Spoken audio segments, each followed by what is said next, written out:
Good morning. Good morning. My name is Douglas Griffin. This is my Sunday school class.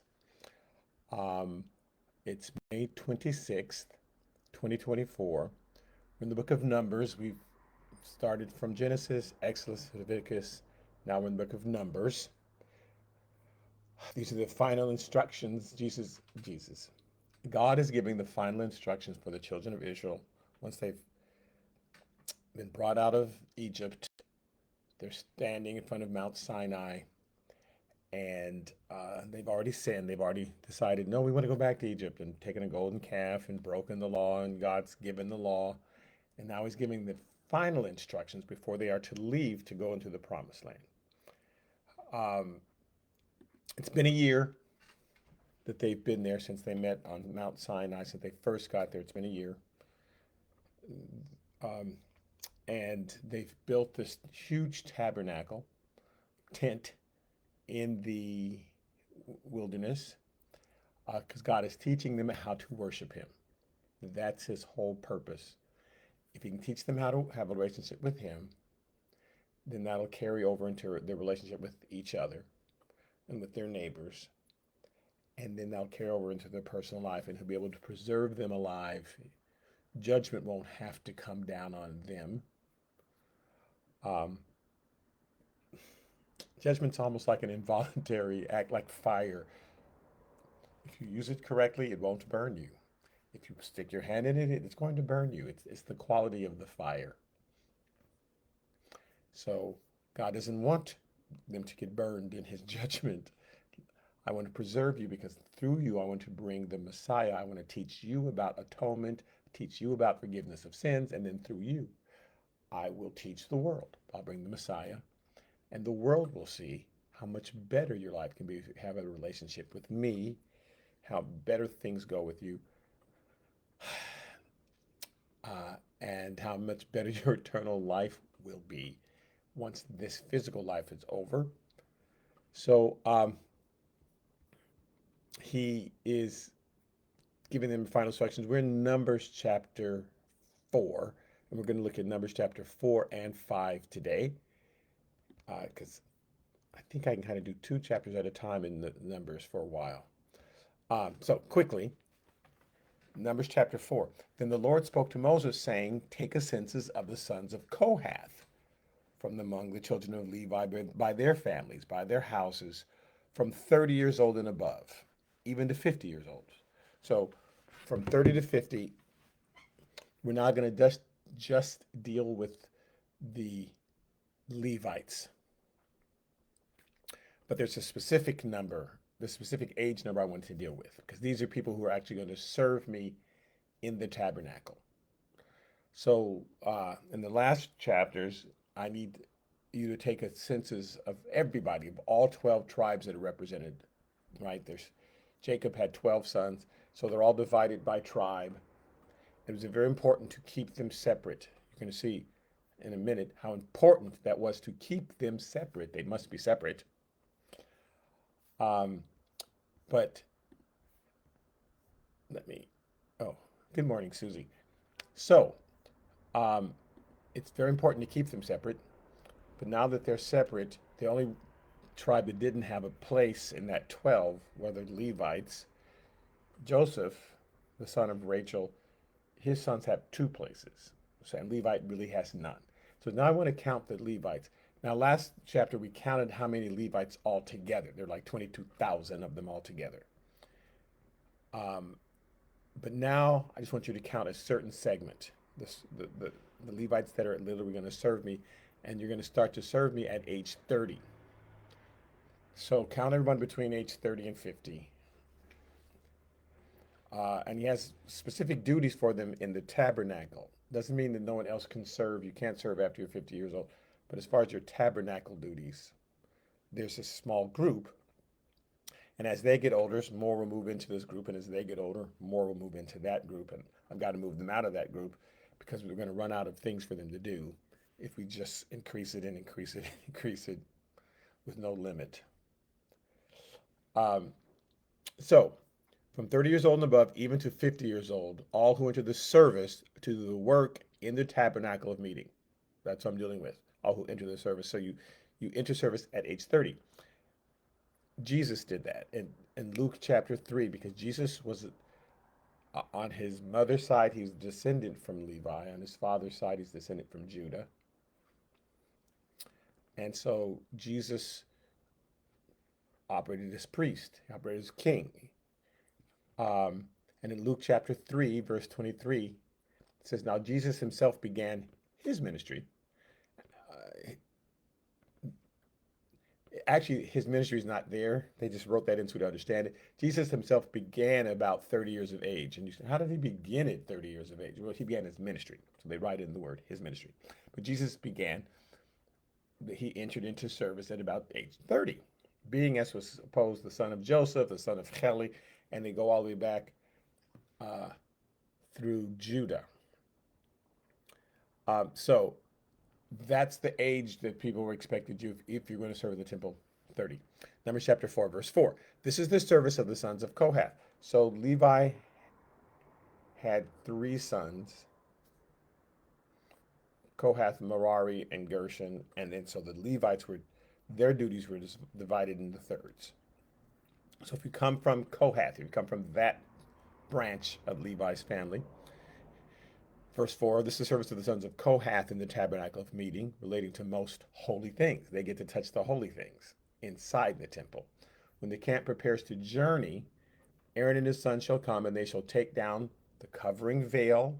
So there was a veil in between the holy place and the holy of holy place, where the ark was. There's a veil there. Nobody else is supposed to touch the veil. They come down, take down the veil, and cover the ark of the testimony with it. That's the ark, like Raiders of the Lost Ark, that ark that had the law and Moses' rod that budded and a jar of manna, all covered by the mercy seats, all those 3 given when the children of Israel sinned, and that's why they were covered by the mercy seat, because God wants to forgive and cover our sin. Okay, they shall put a covering of badger skins. Now, way back when we were in Exodus, there were 3 coverings that went over the ark, and one of them was badger skins, and spread over that a cloth entirely of blue. There was also a color scheme that the outside of the tabernacle was red, and as you got farther in, it was purple, red and blue, and then you got all the way up, it was blue. So certain things had to be covered with blue, certain things were covered with scarlet, red, certain things were covered with purple. But the ark had to be covered by something that was entirely blue. And then you had to put poles in the ark. Very important that you put the poles there in order to carry it. Numbers chapter 4, verse 7. On the table of showbread, they shall spread a blue cloth. So I'm just reminding us of the things that were there right outside the Holy of Holies. Inside the Holy of Holies, there's just the mercy seat where God would come and meet with the high priest. He'd sit on his throne in a cloud of glory, and the high priest got to go in there. In the holy place, there were 3 things. This table of showbread representing fellowship with God, this table of incense representing of prayers going up to the people with the oil and the frankincense, prayers going up to people, and then this the candelabra. No, there's no 3 in it. I made that up. The candelabra representing God's eternal presence that was always lit, must always stay lit, so people always knew that God's always present. He was giving them a visual clue to something they had never learned. The gods that they had been taught about in Egypt were not eternally present because they weren't real. They only showed up when some calamity happened or it rained. Oh, the God must be here, but otherwise you didn't hear from the God. They were never taught the idea that God's always there, 100% always there. So he's trying to ingrain this, giving them a visual aid. So Numbers chapter 4, verse 7 says, on the table of showbread, when you're going to move, you only had to do this when you were moving. Spread a blue cloth. And they shall take Numbers chapter 4, verse 9. They shall take a blue cloth and cover the lampstand. Right? So we've got the lampstand, the table of showbread. Those cover with a blue cloth. Numbers chapter 4, verse 11. I'm just kind of skipping through. Over the golden altar they shall spread a blue cloth, and cover it with a covering of badger skins, and they shall insert its pole. So this is the altar outside that had to be covered, blue cloth. Okay. Skipping to Numbers chapter 4, verse 15. Uh, and when Aaron and his sons have finished covering the sanctuary and all the furnishings of the sanctuary, that's their duty. If you're from the line of Kohath, you're concerned about all the holy things within the sanctuary. So when the Aaron and his sons have finished covering the sanctuary and all the furnishings of the sanctuary, so that you can move forward, and then I'll tell you to stop here, and then you'll be here for a couple of days and you'll worship, then you'll move forward because you're going from Egypt to Israel through way of Saudi Arabia, and they're going to cross the Jordan. So they're going to stop they may stop every day and rest and sleep that night. So they have to set up the temple. Here are the duties. Here's who carries what. It says, when the camp is set to go, then the sons of Kohath shall come in to carry them. But they shall not touch any holy things lest they die. Anyone else shall not touch any holy thing lest they die. So when Aaron and his sons and all that people come in, you are to carry this stuff, but don't touch with your hands lest you die. So the things that I've said, carry on the poles. The altar, the mercy seat, the table of showbread, all these things, when God had them build it, he put little hooks and poles. You carry them on your shoulders, but you don't handle them with your hands as though they're yours. They belong to God. These are the things in the tabernacle meeting which the sons of Kohath are to carry. So he's listed them all.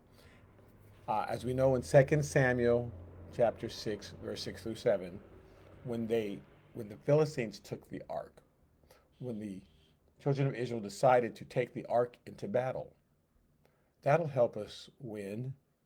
And they did not consult with Samuel. They did not consult with any of the priests or the prophets. They just, let's take a holy thing. It's like, if God tells you to take your Bible with you somewhere, take your Bible to that liquor store, do it. But if you're taking it for luck, like I'm about to go to the casino, so let me take my Bible, and that'll give me luck. It won't give you luck. So they're about to go into war. Let's just take the Ark of the Covenant and hopefully it'll give us luck. Well, God didn't even, it was a war they weren't even supposed to be waging. So the Philistines won that war, took the ark from them. And now David's bringing it back. And in 2 Samuel chapter 6, verse 6, it says, and when they came to Nashon's threshing floor, and the Bible wants us to be clear where that happened. It happened on the threshing floor. The threshing floor is where they separated the wheat from the chaff. They would tread out the wheat, and the good wheat would stay, and all the chaff would be blown away. They would chaff. Thank you. And the chaff, I'm saying shaft like the movie Shaft, and the chaff will be blown away. So they would toss it up and again the wheat would fall, but everything that was no good would be blown away. So God waited till they got through to the threshing floor to do this, because that's where the good was separated from the bad. When they came to Nashon's threshing floor, Uzzah, who was from the line of Kohath, he was a Kohath person, he put out his hand to the ark of God because it was on a cart. They weren't carrying it. He put out his hand to the ark of God and took hold of it, for the oxen stumbled on purpose. God's shaking the ark because they're doing it wrong, and he's trying to stop them so that judgment doesn't come up on them. He's not touching the ark. The ark's on a oxen cart, but it's not supposed to be in an oxen cart. It's supposed to be carried, but at least he's not touching it. Well, now he's touching it. He put out his hand to the ark of God and took hold of it. Oh, the oxen stumbled. And it was the very thing that God was not wanting them to think, that they controlled the Spirit of God. They could control it. Don't you handle it like you can control it. You don't control God. Now, we teach sometimes that we control God. We tell God what to do. We command him. And he's teaching them, you don't.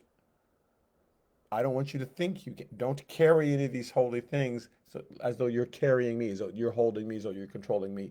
If the oxen is stumbling, if it's all, let it stumble. You don't control any of that. So the oxen stumbling, the ark's about to fall over. It says, then the anger of the Lord was aroused against Uzzah, and God struck him there for his error, and he died there by the ark of God. Should not have been a great shock because God had said, don't any of you touch the holy things lest you die. You slip the poles in, and that's how you carry them. And because we don't see anybody die, we think, oh, God was just kidding. So God says, I really don't say things for play. If I say it, you have to believe me. I wish we felt that way about the Bible. If I said it, I wish you'd believe me, because then when everything goes wrong and things are blowing up, you're going, what's wrong, Lord? You're not following my word. I gave really specific instructions. Okay, chapters, back to Numbers 4, verse 16. The appointed duty of Eleazar, the son of Aaron, the priest. So Aaron had 4 sons. Coming up here in Numbers, we already know what happened to the first 2, but that story is coming up, where the first 2 were killed. So he has 2 that are left, Eleazar and Ithamar. So here's what Eleazar is supposed to do, Aaron's son. The appointed duty of Eleazar, the son of Aaron, the priest, is the oil for the light. You guard the oil, and the sweet incense, the daily grain offering, the anointing oil. I obviously don't need 50 people to carry a jar of oil. The oversight of all the tabernacle, of all that is in it with the sanctuary and its furnishings. So he'll make sure everybody's doing the right thing. Verse 17, then the Lord spoke to Moses and Aaron, saying, do not cut off the tribe of the families of the Kohites from among the Levites. Make sure you don't let them stumble and mess up. Make sure they don't get cut off. But do this in regard to them, that they may live and not die when they approach the most holy things. Aaron and his sons shall go in and appoint each of them to his service and task. So this is how we keep them from dying. Make sure everybody knows their duty. This is what you do, this is what you do, this is what you do. But they shall not go in to watch while the holy things are being covered, lest they die. So don't even look at it. Don't get tempted, because then you'll be tempted to, ooh, that's pretty. Can I touch it? Nope. So don't even go and watch it. Everybody's got their duty. You know what you're supposed to do. Just stay in your lane. Do what you're supposed to do. I'm skipping now to Numbers chapter 4, verse 21. Then the Lord spoke to Moses, saying, also take a census of the sons of Gershon by their father's house, by their families, 30 and up. Okay. Skipping to verse 25. They shall carry the curtains of the tabernacle. So we've already got what was inside. They shall carry the curtains of the tabernacle meeting with its covering, the covering of badger skins that is on it, the screen for the door of the tabernacle meeting. So this is the screen to go inside the holy place. And then there was a veil to go inside the Holy of Holies. You take the screen that separates the outside from the inside, and you take all the curtains. That's what you do. Skipping to Numbers chapter 4:28. This is the service of the families of the sons of Gershon in the tabernacle meeting, and their duty shall be under the authority of Ithamar, the son of Aaron the priest. So Eleazar, you make sure what's going on the inside is right. Ithamar, who's Aaron's 4th son, you be over the Gershon wing of the Levites family. Make sure that they're doing what they're supposed to do. Verse 29, Numbers chapter 4. So for the sons of Merari, you shall number them by their families and by their father's house. Again, starting at age 30. This is when John the Baptist started to preach. He was preaching for like 6 months until Jesus started preaching, because John the Baptist is 6 months older than Jesus. John the Baptist, in 6 months, got this phenomenal reputation, because he went around everywhere preaching repentance and dressing crazy and talking crazy. 6 months later, Jesus shows up, and John says, okay, I guess my time is done. I'm going to decrease. He's got to increase. And that's why his disciples went. John's disciples went, wait, hold on. You just got started. And some of them never stopped being John's disciples, even after John was put in prison, even after John was beheaded. We're going to carry out what John said. And John said, I'm pointing you to the Messiah. And they said, we don't care. We're following you. And sometimes we get so devoted to a person, we don't care what God is saying. We've got our person that we're devoted to. Okay. So, tribe of Merari, they're starting at age 30, just like John the Baptist, just like Jesus. Verse 31 of Numbers 4. And this is what they must carry as all of their service for the tabernacle meeting: the boards of the tabernacles, its bars, its pillars, its sockets. You don't carry the curtains, you just carry all the nuts and bolts, all the boards. Somebody's got to carry all that stuff. That's just as important. The curtains don't go up without the pillars, they don't hold together without the fasteners, just as important. But I've got to give you these duties, you those duties, not duties, duties, you these duties, right? Everybody's got to consider this. Whatever your thing is, we have to consider it important. It's like the body, the hand, the eye, the foot, the nose, the ear. Everybody has their own special talent, and we all work together. The ear don't try to be the eye, but just recognize how important your specific gift is. Numbers chapter 4, verse 33. This is the service of the family of the sons of Merari, as all the service for the tabernacle meeting under the authority of Ithamar, the son of Aaron the priest. So Ithamar, you're over Merari and Gershon, because it's just the outer covering, simpler, the tent. On the inside, there is more intricate stuff to do. So they need one person to focus on that. There's just more intricate stuff to do. The outside was simpler. The outside was simpler to understand, just as important, but simpler to understand. So, Ithamar, you watch both groups. Numbers chapter 4, verse 46, just skipping down because it's the same instructions repeated over and over. All who were numbered of the Levites, whom Moses and Aaron and the leaders of Israel numbered by their families and by their fathers' houses, from 30 years old and above into 50. Just in that small, since not all the Levites, just the ones in that narrow group. Everyone who came to do the work of service and the work of bearing burdens in the tabernacle of meeting. Verse 48, those who were numbered were 8,580. So there's 8,000 of them. There are 600,000 total people. No, 600,000 total men. They were counting the men. And so we assume there were just as many women, and then they weren't even counting the kids, people under 20. But so there could have been 1 million people out there.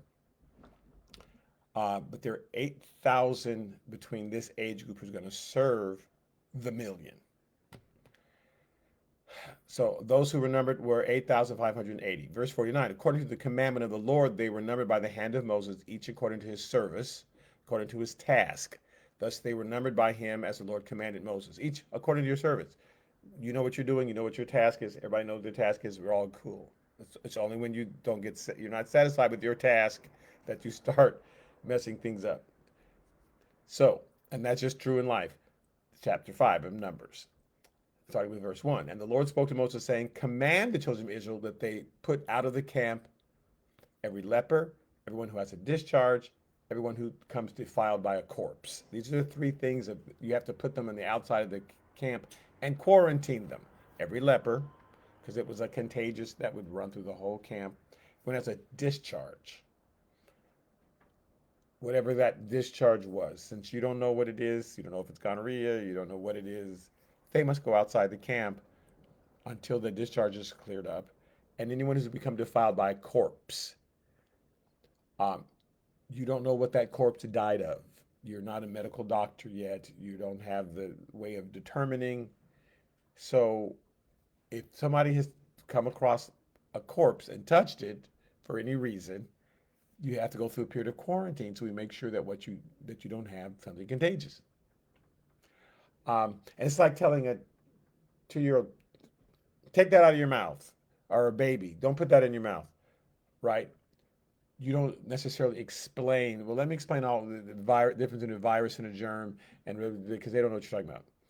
You just say, just don't touch that. As they get older, you can become more specific as to why and teach them how to discern certain things. But where they were at this point, God just saying, just don't touch a corpse, period. Um, until there's a period of quarantine. Then the person can come back. Verse 3, you shall put out both male and female. You shall put them outside the camp, that they may not defile the camps in the midst of which they dwell. I dwell. They don't. God doesn't is not preferring one gender over the other. All the men can stay because their leprosy is macho, or I mean, their leprosy is leprosy. You have to all go out. Verse 4, and the children of Israel did so and put them outside the camp as the Lord spoke to Moses, so the children of Israel did. Now, okay, chapter 5, verse 5. Now, then the Lord spoke to Moses, saying, speak to the children of Israel, when a man or woman commits any sin that men commit in unfaithfulness against the Lord, that person is guilty. So you've committed some sin in unfaithfulness to the Lord, that person is guilty. Now, here's what he considers unfaithful to the Lord. In Leviticus chapter 6, verse 1, it says, and the Lord spoke to Moses, saying, if a person sins and commits a trespass against the Lord by lying to his neighbor about what was delivered to him for safekeeping, like your neighbor said, I'm going on a trip, so I'm going to keep my money here. I'm giving you this $1,000 because I'm leaving. I'm going, and then I'm going to come back. So if you lie and say, you never left me any money. What are you talking about? Or oh, you only left me $5. You thought you left 500, but you only left me $5. What? Or somebody stole that. I don't know what happened. If you're lying about that to his neighbor about what was delivered to him for safekeeping, or about some pledge, or about a robbery, I can't believe somebody broke into your house. It was you. I have you on camera. Oh no, that wasn't me. Or if he's extorted from his neighbor. Uh, oh, you want this back? Well, that'll cost you $500,000. That washcloth? Yes. So, or if he's found what was lost and lies concerning it. I didn't find, this is mine. It's got my initials on it. Yeah, I changed my name to your initials. You're lying. That thing that you found was mine. Okay, so God has to be very specific if you're lying about these things, because well, he didn't say what the lie had to be. Yes, so he's trying to be specific as he can. Or if he's found what was lost and lies concerning it and swears falsely in any one of these things that a man may do in which he sins. So he calls this committing a trespass against the Lord, because I told you what to do and you're doing it to your neighbor. How we treat God reflects in how we treat our neighbor. How can you say you love your neighbor, you love God, when you hate your neighbor? God always connects those things. That's why the first 10 commandments, the first 5 are about loving the Lord, and then the next 5 are about loving your neighbor. It's connected. So God considers that a sin against himself. Um, so if you've committed these, back to Numbers chapter 5, now verse 7, then he shall confess the sin which he's committed. So God's always about atonement. I just need to confess and repent and stop. But some people are going to they'll just double down on the lie. There's this thing about double downing. It's interesting.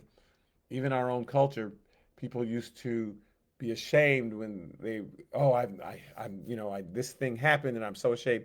And now they go, yes, I did it, or no, I didn't do it, and they double down on it. It's so interesting. But he wants you to confess. Then he shall confess the sin which he's committed.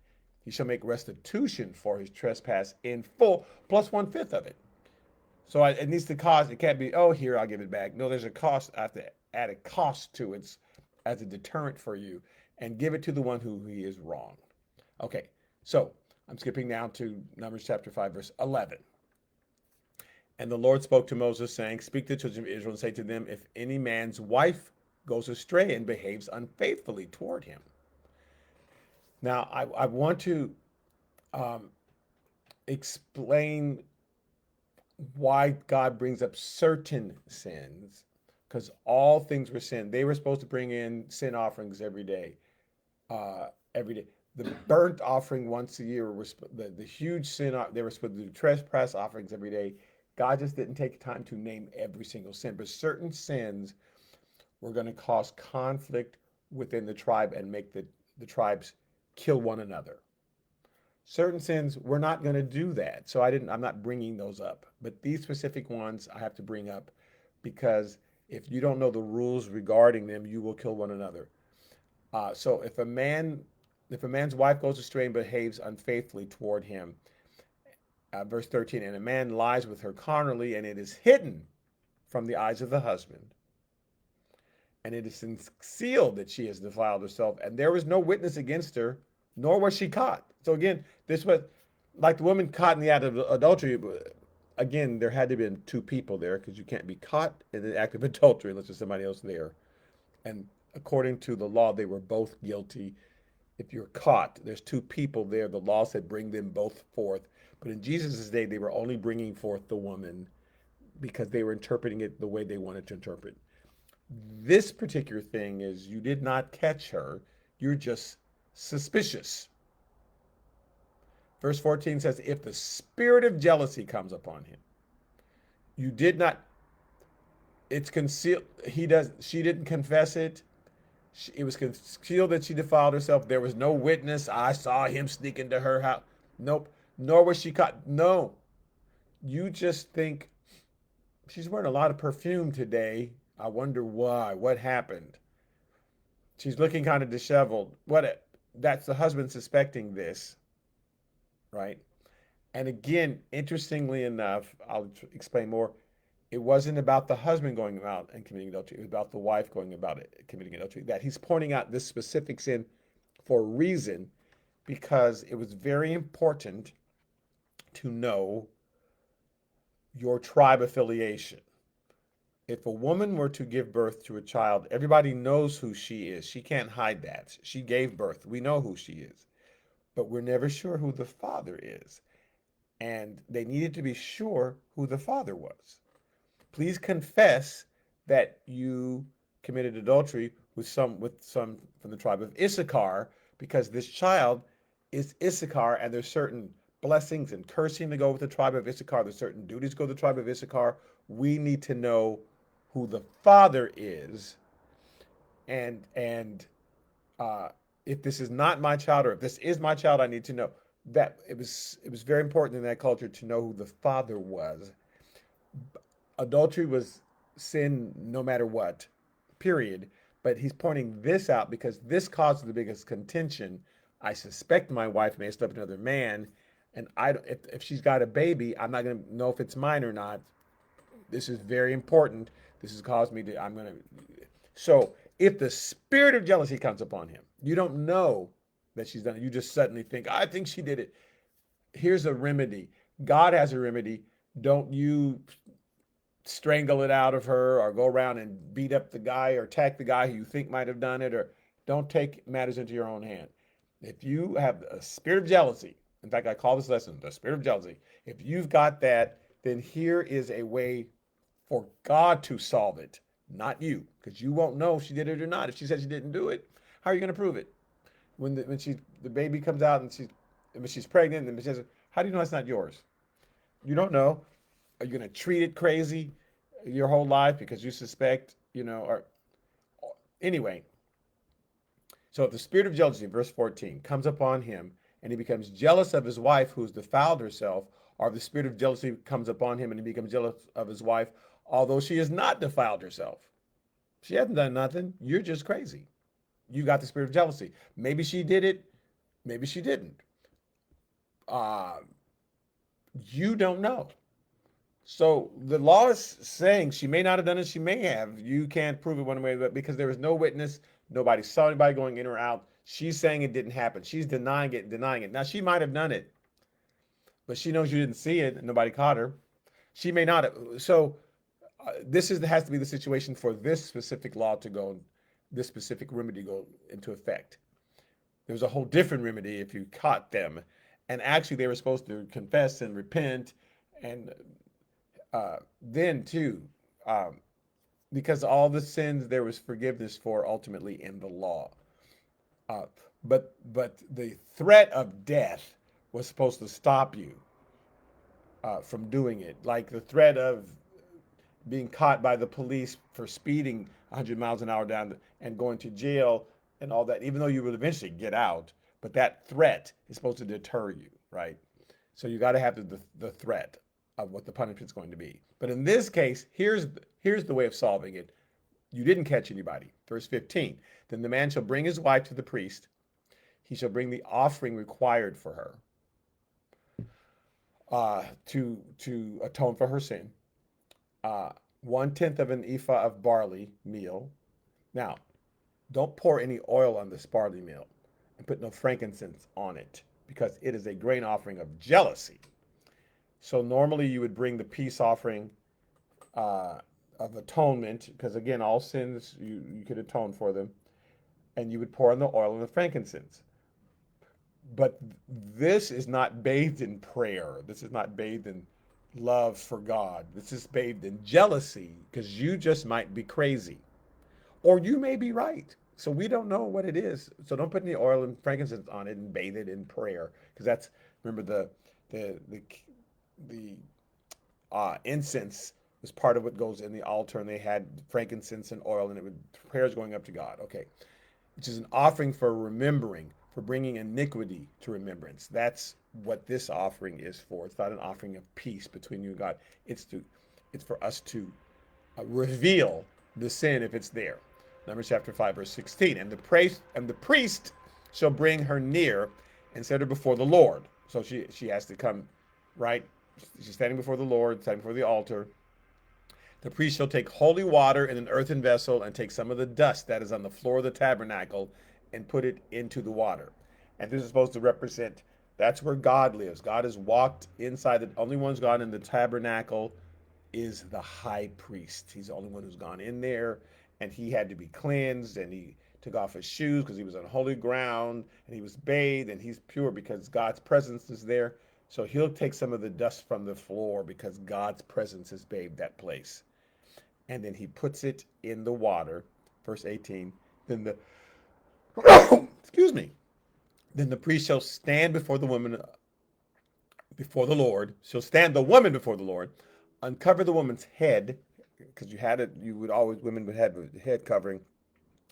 Otherwise, you were thought to be a prostitute. That's what prostitutes would signal, hey, I'm a prostitute. You see, I have no head covering, excuse me, in that culture. In this culture today, thank you very much.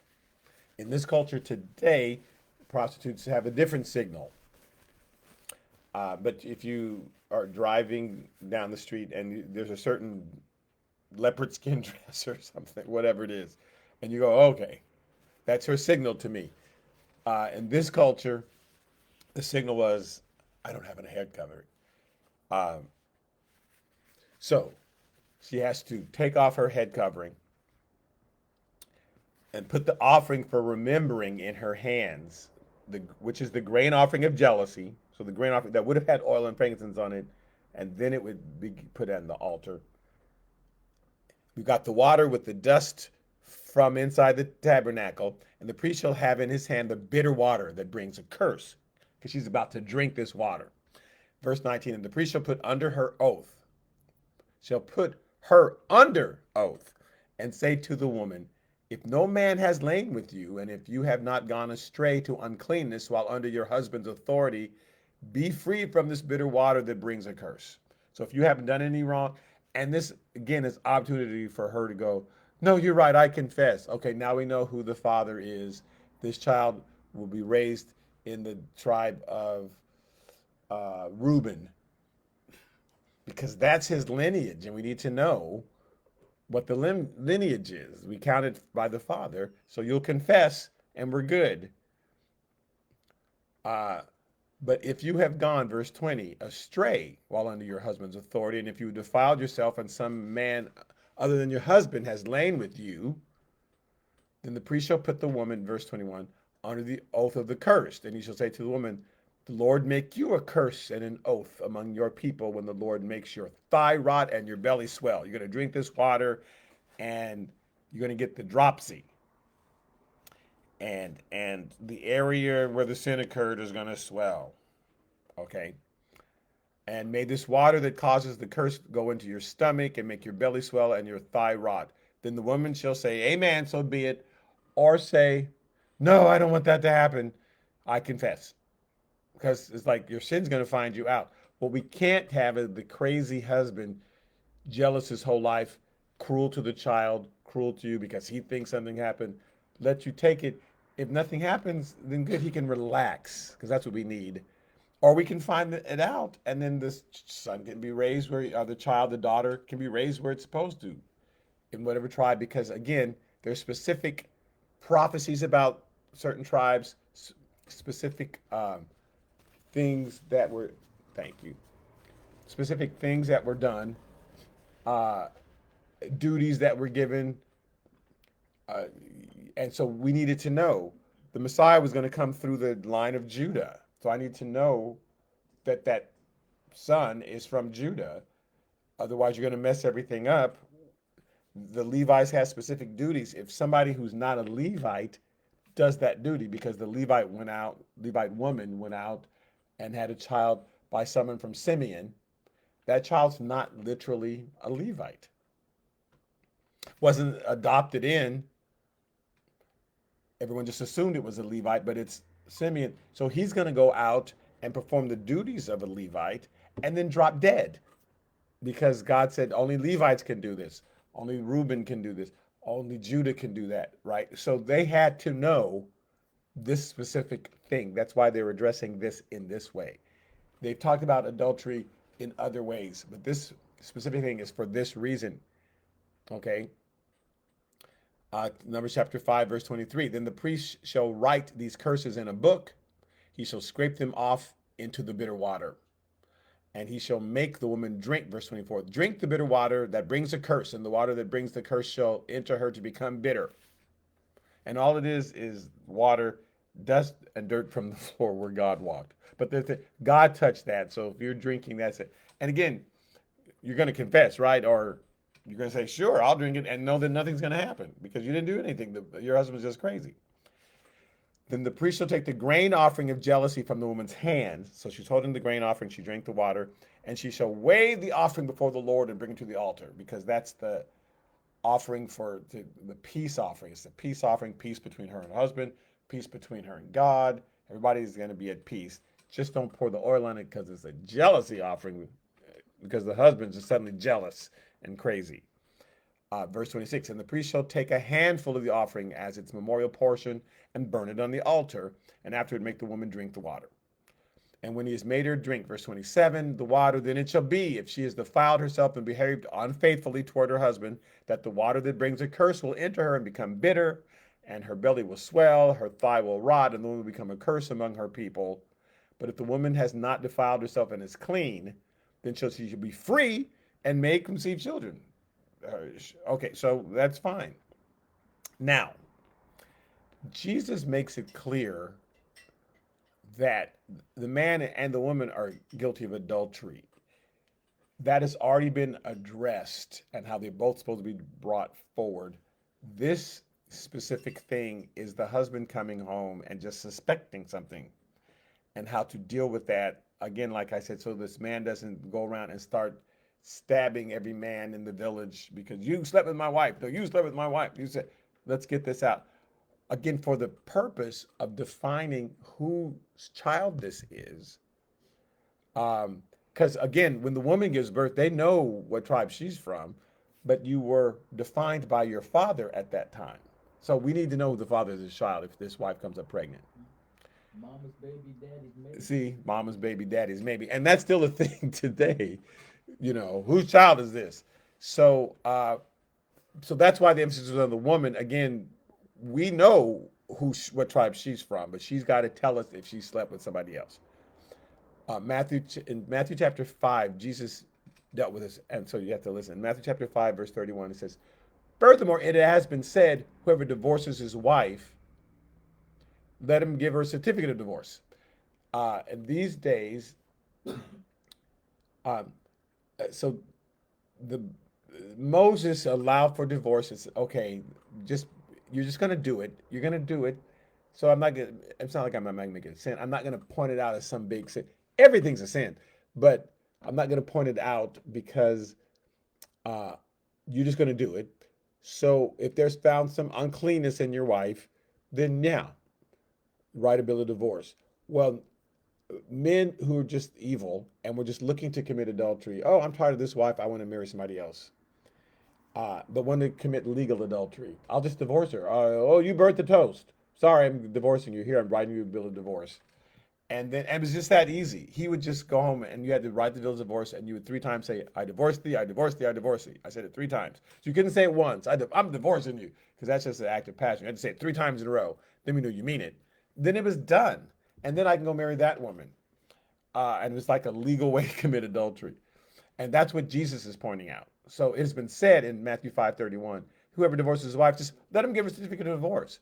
Verse 32, but I say to you that whoever divorces his wife for any reason except sexual immorality, immorality, yes, if you found out that she's committed adultery and that she's fathered a child with another man and that she's in love with somebody else, okay, then you can go ahead and divorce her. She's with someone else.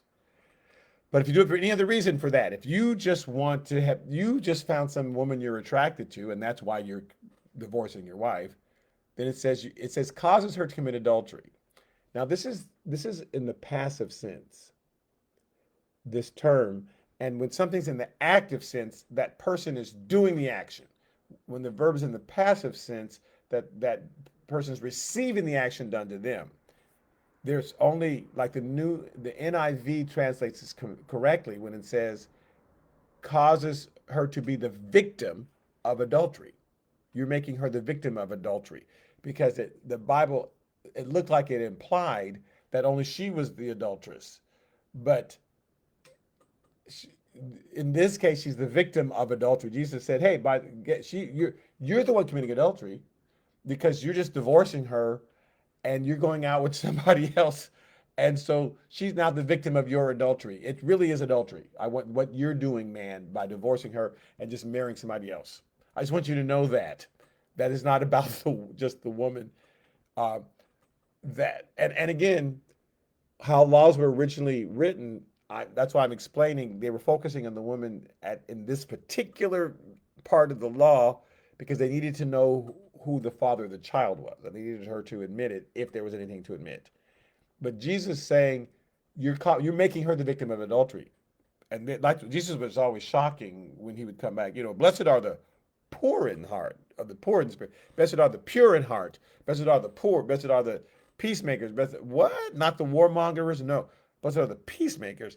And because they had just morphed the law into whatever made sense to them. So they were just changing the law, which is what we do. We look at the Bible and we just change it to however we think we want to apply. So Jesus was trying to get them back to the original intention of everything. And it says, and whoever marries a woman who's divorced commits adultery. So if that woman had relations with you, so her husband had divorced her because relationship, and so you marry her because you're the one that committed the adultery. You're the one that committed adultery in the first place. You're the one that snuck in, committed adultery. So of course, the husband divorced her because she committed adultery with you. Well, if you marry her, he's saying that's still adultery. You know what you're doing. So don't think that that's not adultery. You caused the divorce to happen on purpose.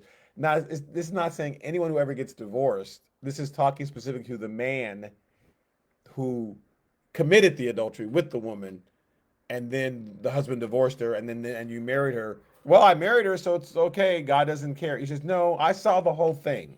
I saw the whole thing. It's all bad. It's all bad. And again, there's forgiveness for it. It's okay. You move on. But he just don't think you're getting away with something. You cheated and divorced your wife just so you can be with another woman. You're making her the victim of adultery, of your adultery, and then you went ahead and married that person that you committed adultery with because then she got divorced. It's all adultery, even though you're trying to make it legal. God knows what's really going on, and that's all Jesus wanted to say to them. You guys think you're getting around the law because of this one particular passage in the book of Numbers where they were trying to identify who the father is for the purpose of numbering what tribe they go to. That's what's going on during this section. If you're a Levite and anybody else does your duty, they will die. If you're from the tribe of Judah and somebody sneaks in, the Messiah is supposed to come through that line. you can't do that. You can't. We have to know what tribe everybody is from because they all have specific duties. He brings that up during the numbering section because that's what they're concerned with. So you have to read things in context. Okay, Numbers chapter 5, verse 29. This is the law of jealousy. When a wife, while under her husband, goes astray and defiles herself, or when the spirit of jealousy comes upon the man and becomes jealous of his wife, so she may not have done it, then he shall stand the woman before the Lord, and the priest shall execute all this law upon her. Then the man shall be free from iniquity, but that woman shall bear her guilt. So if it turns out that, again, it earlier says, if you didn't do it, nothing's going to happen, then you're free.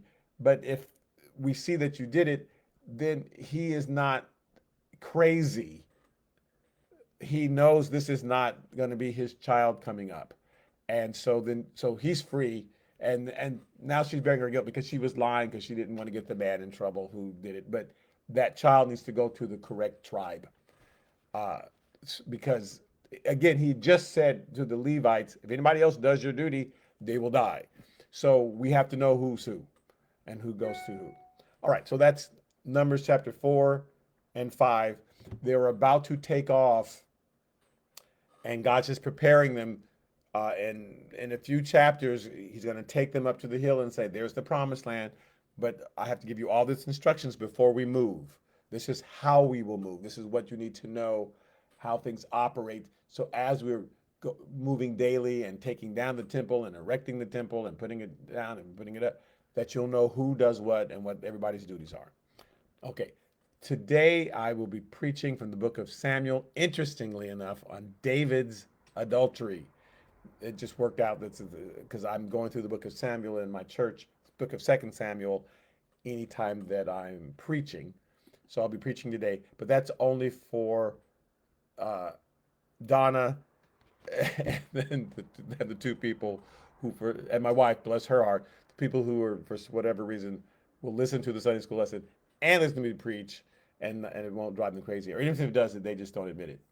Okay, so thank you so much for tuning in. On Wednesdays, we're in the book of Luke, Wednesday nights. And on a Sunday, we'll continue in the book of Numbers next Sunday. All right, thank you. All right, bye-bye.